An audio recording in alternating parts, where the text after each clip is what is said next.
Unta dua punuk. Ada juga unta satu punuk. Sama atau berbeza?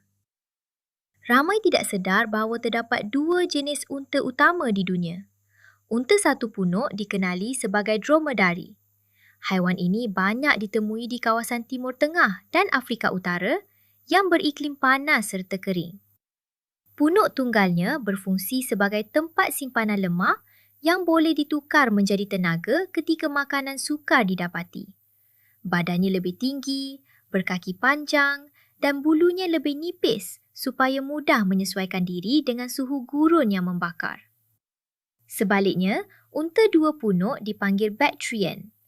Unta ini hidup di kawasan Asia Tengah seperti Mongolia dan China yang mempunyai cuaca lebih sejuk. Dua punuknya menyimpan lebih banyak lemak untuk membantu haiwan ini bertahan ketika musim dingin yang panjang. Bactrian mempunyai bulu yang lebih tebal dan lebat bagi melindungi tubuh daripada angin sejuk dan salji. Tubuhnya juga lebih rendah tetapi lebih kuat berbanding dromedari